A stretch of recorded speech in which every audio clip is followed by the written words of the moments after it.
The look on Aunt Celia's face was worth every sleepless night, every eye roll, every moment I questioned my path over the last 6 years. But let me start from the beginning. My name is Emily Kim, and I've never done things the conventional way.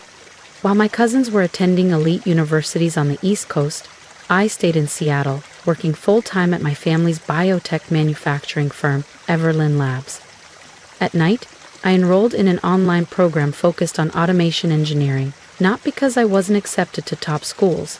I was, but because I saw a different future than they did. I believed the future of biotech wouldn't be led by outdated routines. It would be transformed by robotics, machine learning, and smart systems. To shape that future, I needed to understand both the science and the day-to-day realities of production. Still chasing your virtual fantasy degree? Aunt Celia would sneer when she passed my office, now filled with wires, code, and prototypes. She had inherited the company after my mom. Her younger sister passed away from cancer in 2019.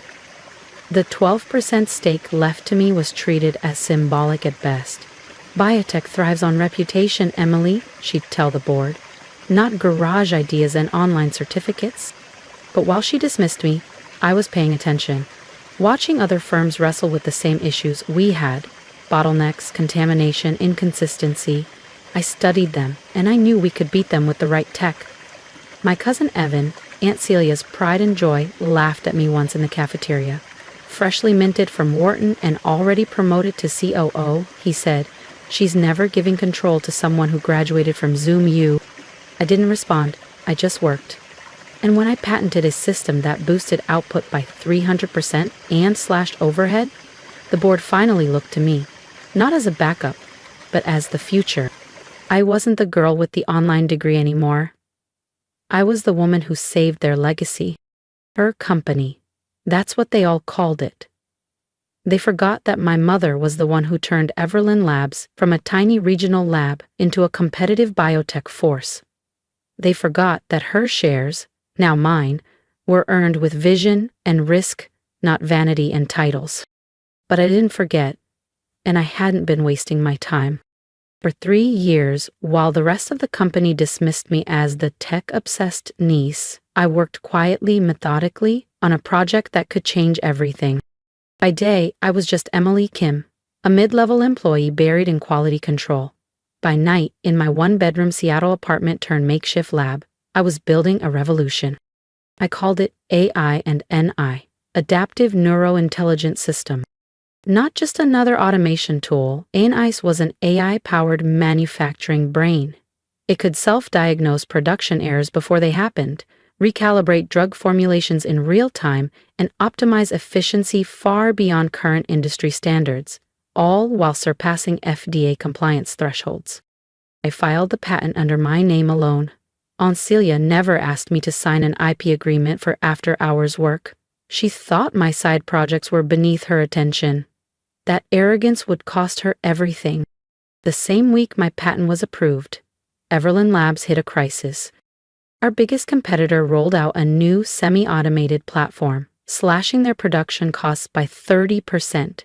Our stock tumbled. Investors panicked. Aunt Celia called an emergency shareholder meeting. I sat quietly in the back as she stumbled through a weak promise of streamlined protocols. Michael, her golden boy COO, and my cousin fidgeted nervously beside her. They didn't know 3 batches had failed FDA quality checks that very week. I did. I'd flagged the reports myself. "Perhaps," I said aloud, voice steady, cutting through the tension, "we should discuss alternative solutions." Celia's head snapped toward me. "This isn't the time for your theories, Emily." I stood. "Actually, it's exactly the time, especially since you've been hiding batch failures from the board." Gasps. A low murmur spread across the room. "Sit down," Michael said stiffly. "This isn't your arena." "Maybe it wasn't," I replied, opening my briefcase, "until I brought the solution your company is now desperate for." I pulled out the patent, my name stamped across the top. I connected my laptop to the projector. "Let me introduce you to ANIC's Alive, operational platform I've been quietly testing in a restricted section of our facility." Celia went pale. "You did what?" she hissed. I smiled.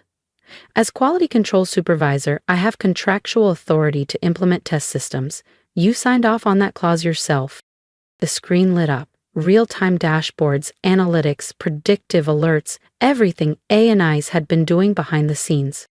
For 3 months, this system has run parallel to our main line. Let's look at the results. Slide after slide, the numbers spoke.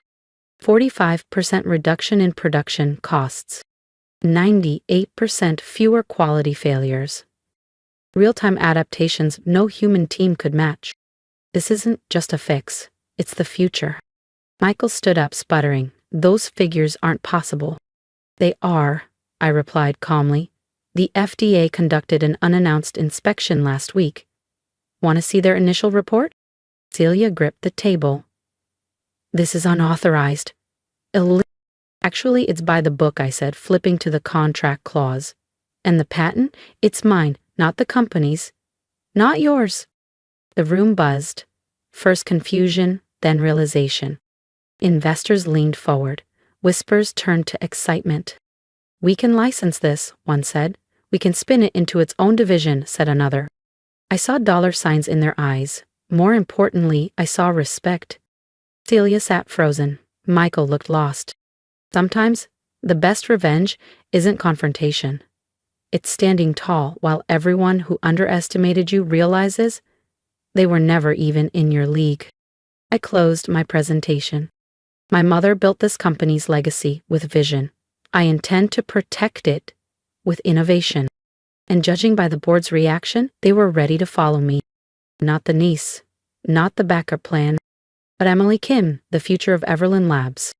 One shareholder called out, "Will other companies really pay for this?" They already have, I replied calmly. This morning I received offers from 3 major biotech corporations. You could have heard a pin drop. They're very interested in the fact that Everlyn Labs doesn't own the patent rights. Aunt Celia shot up so fast her chair clattered to the floor. This is outrageous. You developed this while working for us. The company owns nothing, I interrupted, meeting her glare head-on. I developed the entire system, every algorithm, every prototype, on my own time, in my own apartment, using my own funds. I held up the patent packet. This is registered to Emily Kim, not Everlyn Labs, and your repeated insistence that my work was worthless means you never asked me to sign an intellectual property agreement. My attorneys have documented everything. I clicked to the final slide, a chart forecasting the company's future with and without A&IS. The difference was devastating. Without it, I said, we lose FDA certification in 6 months. Our competitors are using smarter systems. We're lagging behind with processes that should have been retired 5 years ago. With A&IS, I continued, gesturing to the soaring graph, we don't just catch up, we lead. At that moment, the boardroom doors opened. 3 visitors entered. Celia's face turned from rage to a stunned blank. Allow me to introduce David Chin from Merck, Sarah Williams from Moderna, and Thomas Rodriguez from Genentech, I said with a smile. Each of them has expressed interest in acquiring the patent. I invited them today to observe A&IS in action. Michael stood, voice strained. This is a closed shareholders meeting. You can't just... I can, I replied smoothly, holding up a leather folder.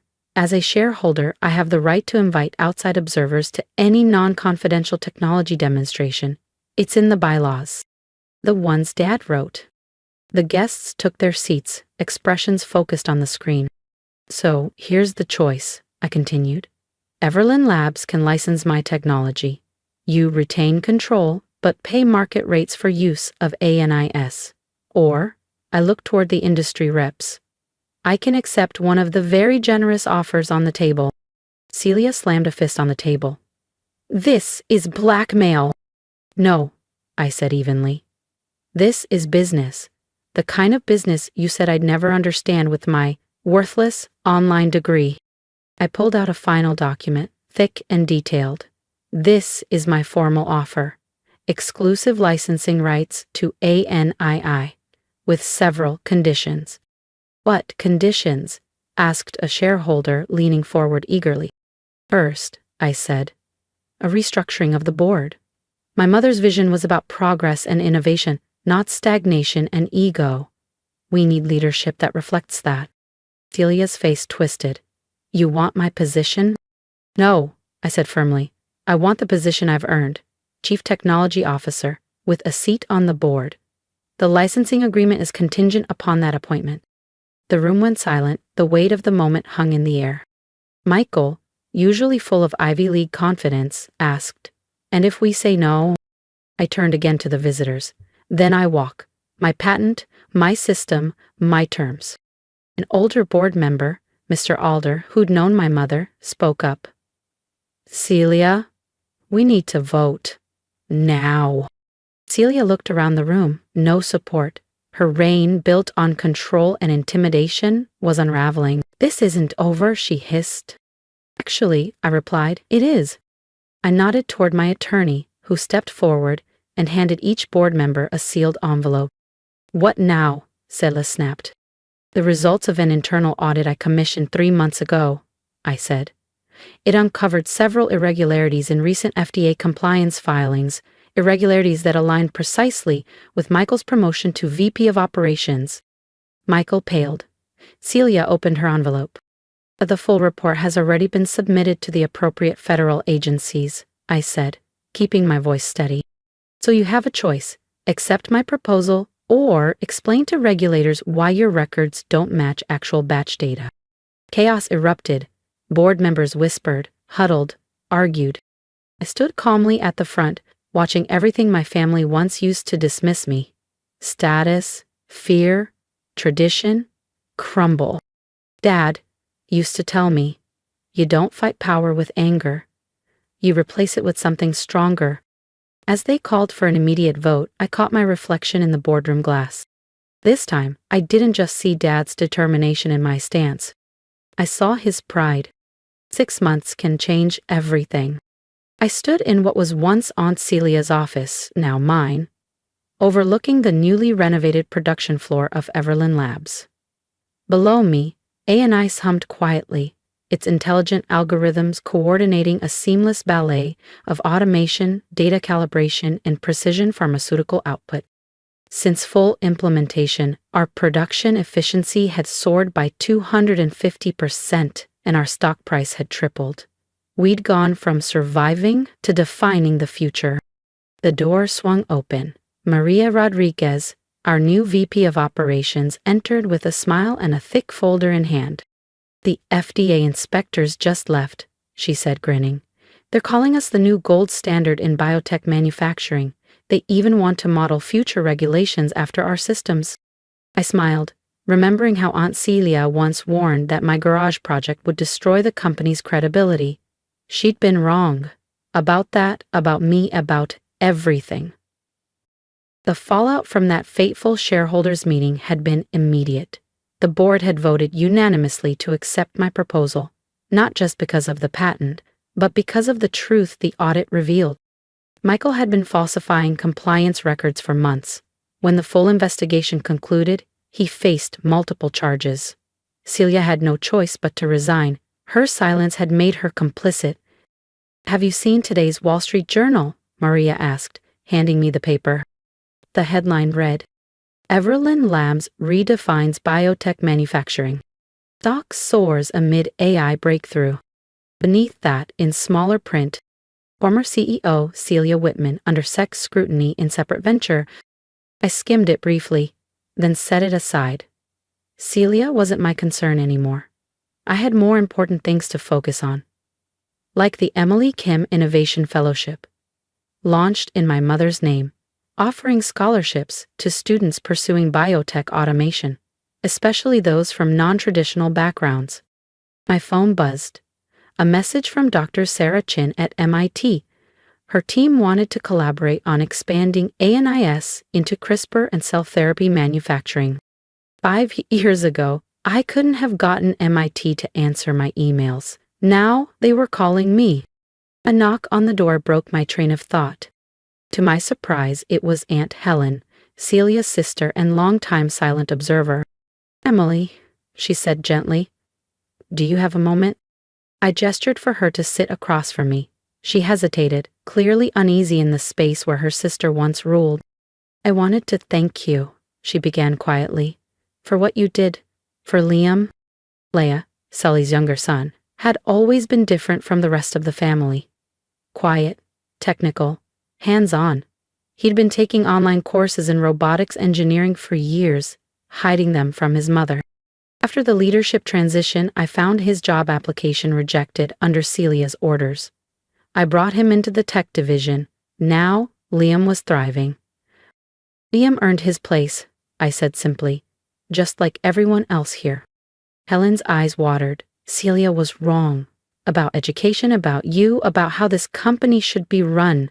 She paused. "Your mother would be proud." Would she? I glanced around the office. The heavy oak furniture was gone. The space was bright, open, filled with technical schematics, digital dashboards, and photographs of our diverse engineering teams. The values she raised me with, integrity, vision, and self-determination, were alive in every inch of this building. A soft chime came from my desktop. ANIS had just corrected a pressure variance in one of our clean rooms in real time. Another quiet miracle. Another reason I'd never regret the road I took. "Celia?" I asked, though I already knew. Industry newsletters tracked her every failed startup, each doomed by her refusal to adapt. "She's adjusting," Helen said carefully.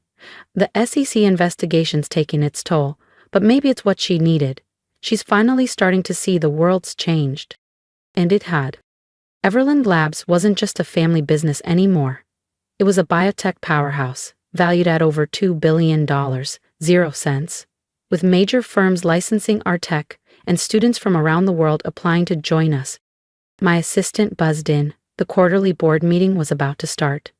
Helen stood. "I heard about your scholarship fund," she said at the door. Celia saw it too. She never said anything, but I think she finally understands what she missed. After she left, I walked down to the production floor. No one looked up. That was a good thing. They were too focused, too passionate, too proud of their roles in shaping this new era. Liam was at his station, calibrating one of ANIS's sensory modules. His online degree in robotics engineering was framed on the wall, just like mine upstairs. "How's the calibration?" I asked. He grinned, eyes sparkling. "Almost too perfect. Just the way we built it." The AI suggested a sensor realignment, improving accuracy by another 3%. I watched ANIS adapt in real time, still amazed that what began as messy sketches taped to my apartment wall had grown into this. An industry-redefining system now studied by MIT and benchmarked by the FDA. The future of biotech manufacturing, born from the persistence of a young woman with an online degree, who simply refused to believe her education was worthless. Back upstairs, I opened my desk drawer and pulled out an old nameplate once displayed on Aunt Celia's desk. Celia Whitman, CEO, embossed in thick, gleaming brass. I dropped it in the recycling bin without a second glance. The nameplate on my desk was simpler, sleek, clean. Emily Kim, Chief Technology Officer. Beneath it was a small inscription, the first line of code I ever wrote for ANIS, back when it was only a dream, and a few notes in the margins of my class lectures. The quarterly board meeting would begin soon. Another record-breaking quarter, more innovations to unveil.